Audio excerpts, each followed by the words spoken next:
Welcome back. Turn 35 of Brain, the calm before the storm, and we'll go in a bit of a different order this time. So let's start with this battle between Arcosafale and Gondwana. So this is Arco continuing to raid Gondwana. On the Gondwana side, we have a mishmash of various troops. So some archers with poisoned bows. I think that's just the archer that's present in that territory. Crossbowmen and random infantry. On Arco's side, they've got some mystics, one of whom is equipped with some gems. This Panagaeus, which can turn nature gems into death gems. And these heart companions, as well as hoplites, and then a commander here that's just carrying gems around. Right. So you can watch this.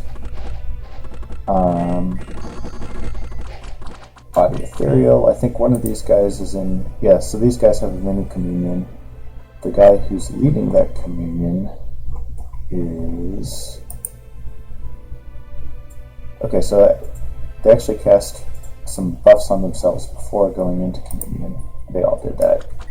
Which is kind of an odd choice because a communion master can cast those buffs and give them to the slaves, but presumably he was worried about a first turn earthquake or something. Now he summons the water elemental, which is actually an ice elemental because it's chilly outside. And here we go. Ice elementals are generally considered to be not as good as water elementals, but he's still quite capable of mowing over all this random crap. So yeah, he just tramples them and crushes them and uses his ice protection.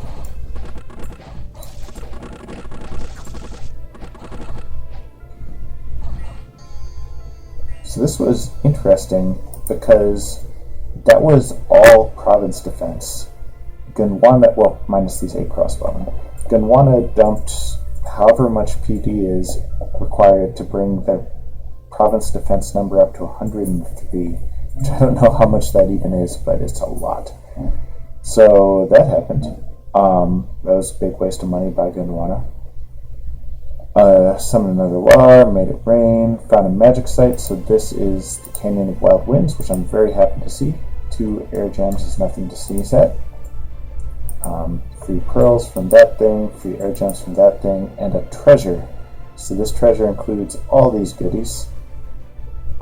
Very happy to see that. Some water gems, some air gems. All this means that my god now has the air gems to cast Winged Helmet, and then we can use the Winged Helmet to start turning some people into bird people.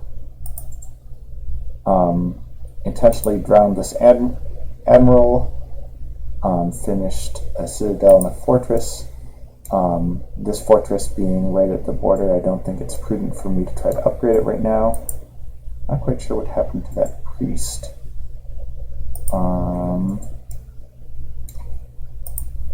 I do need to think about whether to get another priest here. Well, to build a temple, I guess. Because of that treasure, I have a lot of money this turn, but I need to be responsible with how I spend it. Buffing up this fort would always be a good idea, so let's go ahead and get a castle there. Messages. Cure some more disease. So I guess that's another thing. Like my death guy over there can cure disease once everyone else has left. And more patrolling in these permanent unrest places. Don't have enough astral pearls to go and cast a Cache of Knowledge yet, which is fine. There's no rush to do that. So I've got to think about what my plan is going to be for fighting Gondwana, and I think that's going to involve a lot of elementals. which means that I need to be forging these water balls. So let's go ahead and make some of those with all of my water 1 peeps. There it is. But that should be, that's just a generically effective thing. This guy can make a death staff, which I'm going to want to do, but I don't want to alchemize all my pearls to make it happen. As it is, I did end up alchemizing some pearls so that this guy could forge a Symboline, which gives me nature gems every turn. There's also another artifact that I want to forge, which is, what's it called? This disease grinder. So after I make a death staff and wait however long it takes to get back up to 15 death gems, then I can make this thing. And the way it works is if you have a guy who's diseased, it cures his disease and makes you a death gem on top of it, which is a pretty good deal. There's also a combo there with, I don't remember what's the prerequisite to make that artifact, but there's an artifact that's called like the Fever Fetish or something. Yeah, it's not here. Oh, that's fun though. Anyway, there's an artifact that will give a unit disease, but give you free fire gems each turn, so that's a nice combo between those two. There's also another death element.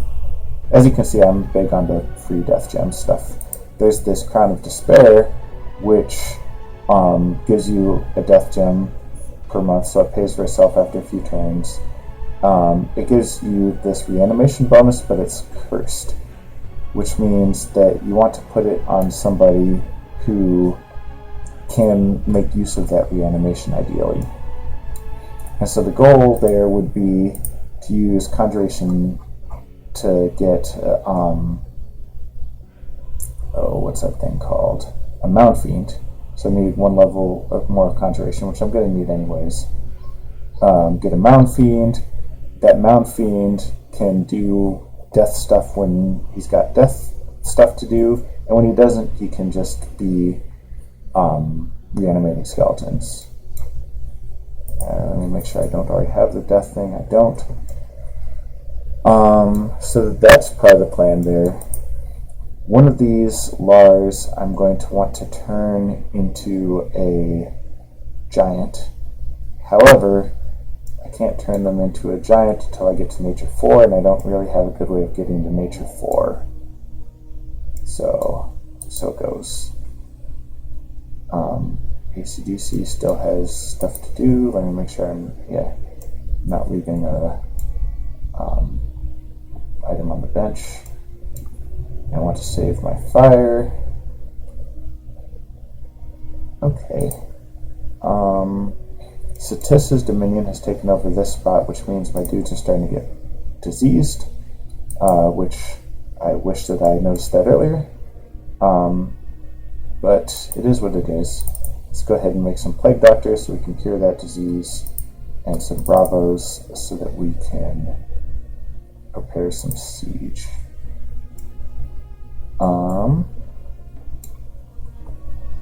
Although first it'll be Disease Cure and a Captain, because we're going to need a leader to take these guys out of here, and I don't want to use my precious Navigator on that. So let's see, what else am I doing with the money? Over here I'm just going to be spamming out priests, and they'll be preaching, which will A, help stem the bleeding of these god-awful scales that Lemuria has, and B, will give me something to fight Lemuria should it come to that. Alright, I don't know exactly which scale Satis has, because this is order and productivity, whereas here, so these look like Lemurian scales, but Lemurian scales don't cause disease, I don't think. So I'm not quite sure what's happening there.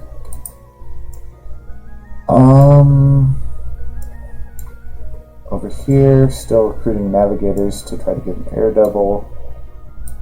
Over here, still recruiting horticulturists. Here, diplomats are fine.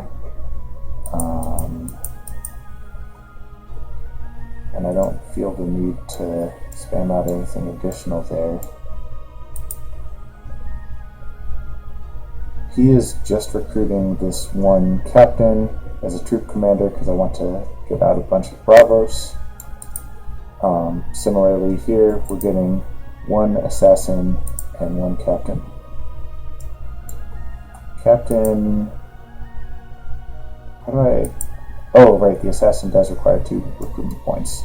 The assassins will be geared up with these Winterbringers.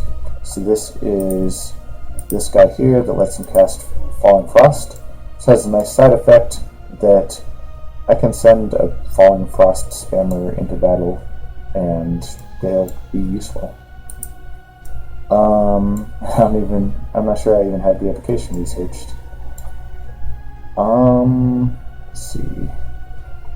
Over here, I can start getting some of these guys again. I might as well start getting some of those guys here too. They're cheap, they have low upkeep, and their stats are okay, except for their protection.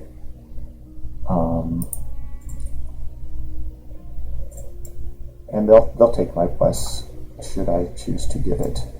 I should probably name a prophet, and there's some awkwardness here in that I want my prophet to be either astral, fire, or earth so that they can cast apotheosis.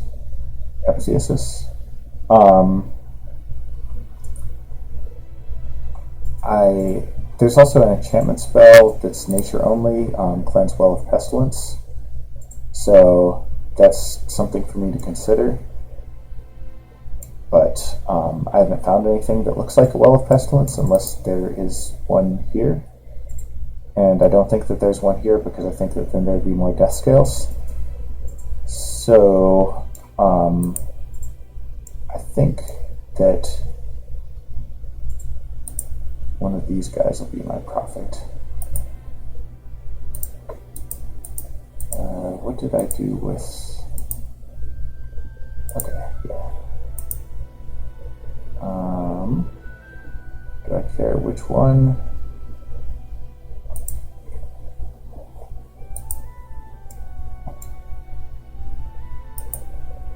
Maybe this guy will be my prophet. Decisions.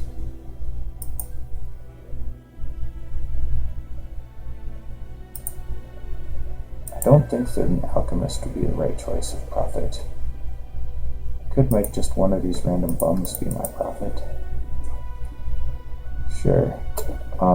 That means he needs a new name. And if I can find the screen. So this will be Dirty Deeds Done Dirt Cheap.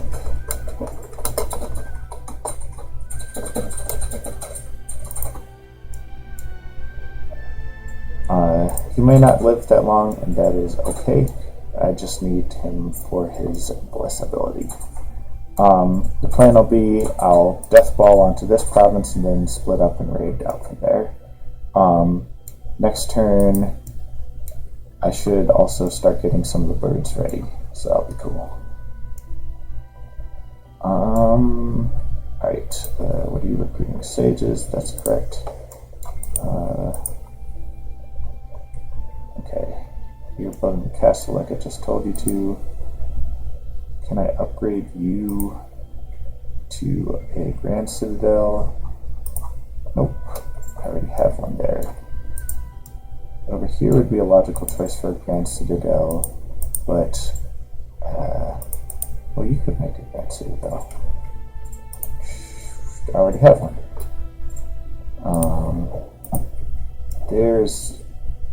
I'm a little more worried about this for reasons that are irrational. And up here, I already have one.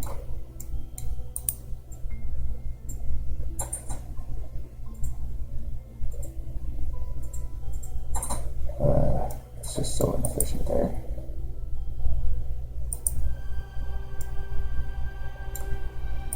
Okay, he doesn't need the resources. So I think I'll just put my next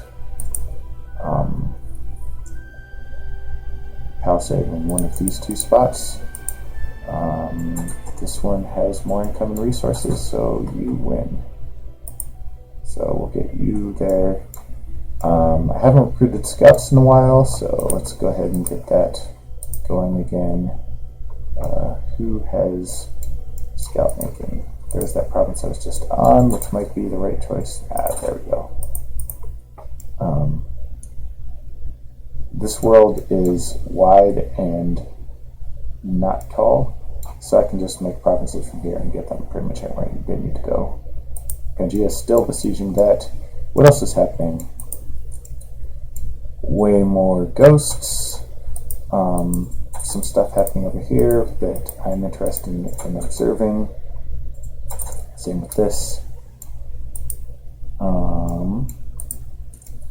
Satis evidently doesn't have an army, because I've been bouncing around this whole time and haven't seen it.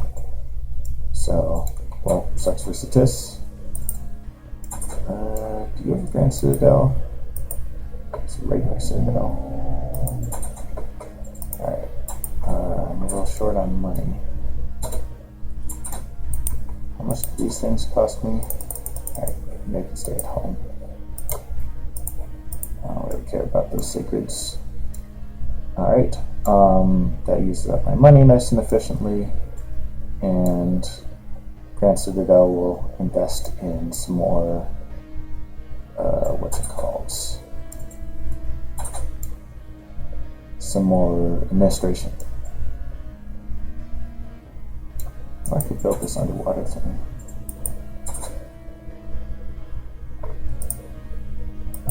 Yeah, let's build the underwater one. So we can get those things after all.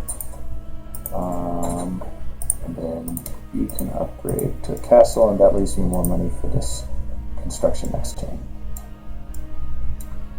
Alright, scouts, so he's just bouncing around to see where Lemuria has hordes. I'll be able to see visibly if there's a horde there, so I don't need a scout to tell me that. And he is just there to find gems. He's there to see if there's a build-up coming in, but that's not a very valuable place for me to observe right now, so we'll move him around some. Or actually, send you there, you there. Yeah, that'll be fine. What are you? Oh, I have 2 in this province. Alright. I want to make sure that Bogarus and Artocephali aren't getting distracted.